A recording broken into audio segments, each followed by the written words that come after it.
Welcome to the Healthcare Provider Happy Hour. This is a safe space where we invite healthcare providers to unapologetically be themselves after the working day.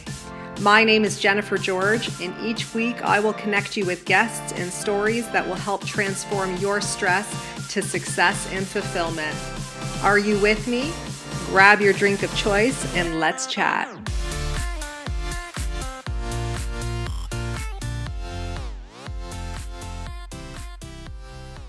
Hey everyone, welcome to the Healthcare Provider Happy Hour. I'm your host, Jennifer George, and I'm joining you this morning to chat with you a little bit about 2022 and how I believe healthcare providers will begin defining their value. You know, I usually do a reflective piece at the end of the year, and I thought this time I'm going to look forward. I'm going to reflect forward. These are things that I'm going to share that are already out there, but I'm just kind of bringing it all together. I came across a survey as well that was actually done recently by a software company for healthcare organizations.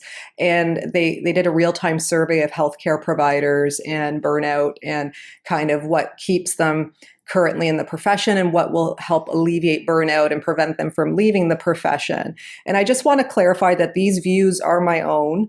And these thoughts are my own. These perspectives are my own, as they've always been on this podcast. But you know, when I look forward in 2022, I really think it'll be the year of the healthcare provider, okay? Because when you really think about it, the pandemic in the last couple of years, we've had to double basically at least our workload in a way with the same resources over the last couple of years. So no increase, at least for us, in pay, for example, no increase in paid time off, things like that.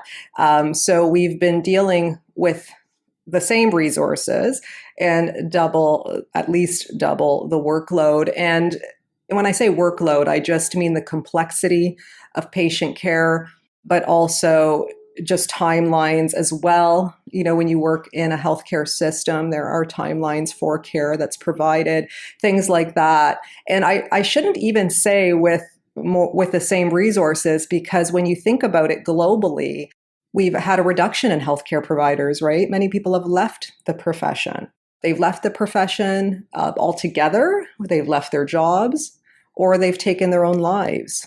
Okay, so I just ask that as healthcare providers, when we advocate for change, that we come from a place of hope, belief, passion, collaboration, and not from a place of resentment or anger or hostility or animosity.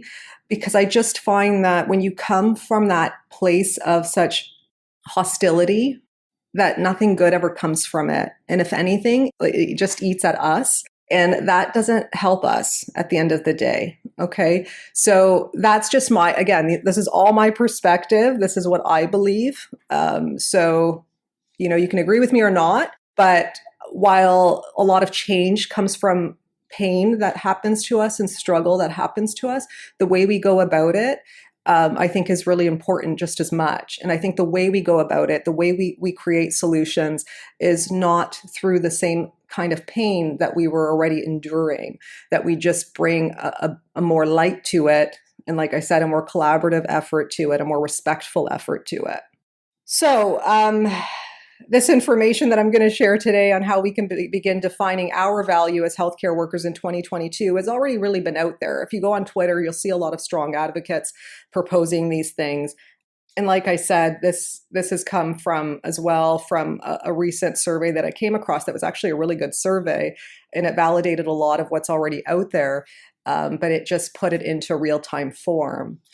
So the first thing is protective equipment, accessibility to protective equipment, and on demand to safe equipment for all staff, not just, you know, healthcare workers, but all direct care workers, like your environmental staff, your housekeeping staff, your clerical staff, your admin staff, your executive staff, whoever it might be, that everybody has equal access to PPE. Second, one of the biggest things that that healthcare providers felt would be important in terms of retention and keeping them in the profession was time off. In my opinion, I think time off is sufficient.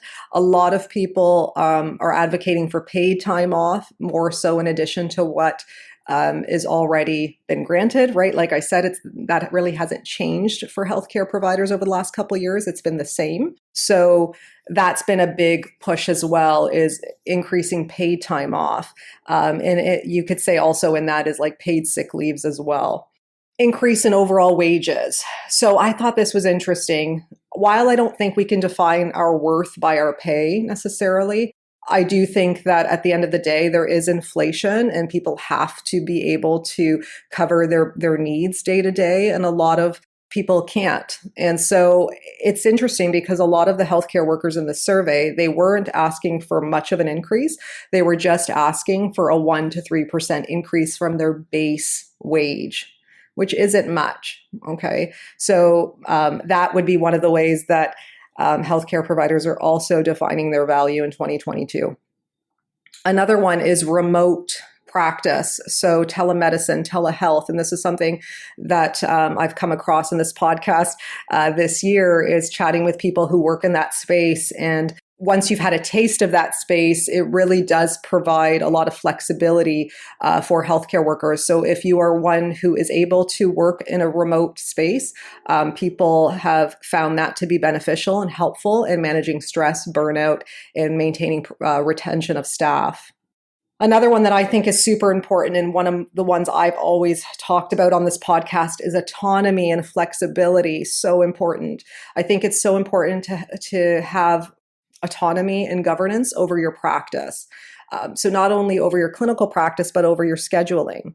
I think that's super important as well. And I would also even now go on to say governance and autonomy over who is on your staff and who are your team members. I think it's really important right now that healthcare providers who work well together stay together. And that is just another way to boost morale and energy in order to get through this next year in dealing with this pandemic. Another one is wellness incentives. This wasn't very high up on the survey in terms of retaining staff, which I thought was interesting, but I do still think is a critical piece and very important, because I think it shows that organizations actually care about staff when they invest in wellness programs. So I think it's important to look at that as well. So whether you do check-ins, whether you have someone on site to help coach, and provide support to staff who are in need, I think that's super important as well. So the mental health support is really important in increasing access to healthcare workers, just like Josh Cutler and I talked about in the last podcast. I think it will go a long way in healthcare provider well-being and burnout prevention. And finally, recognition. Okay, so just recognizing that staff are showing up day to day, and that every day that we get through is a success, and that we are all trying our best, and that we all have the same common goal, which is to provide excellent patient care. And we can only do that together. I don't believe that one healthcare provider is the end all be all to one patient's success. I think it takes a team.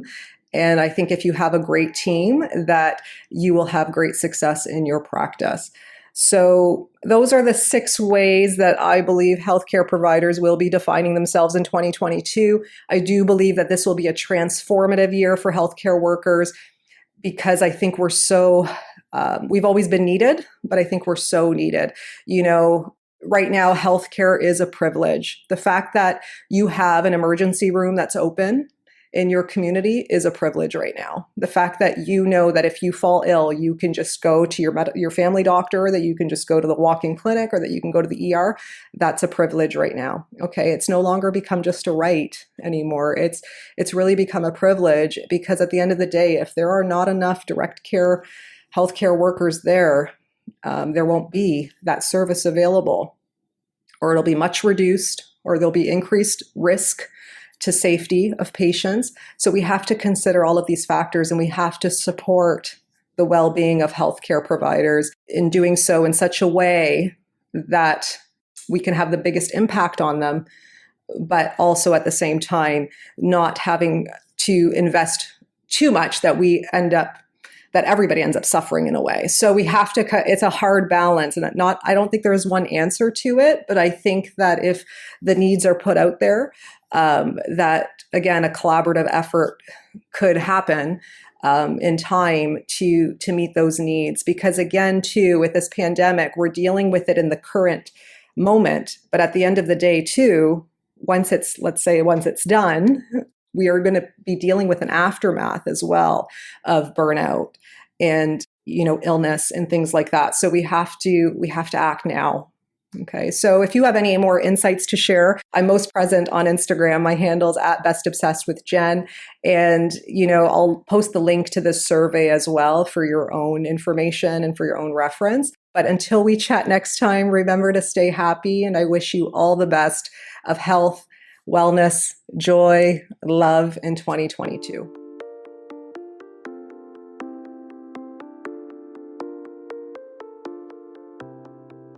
So if you guys like this podcast, please subscribe and leave an honest review.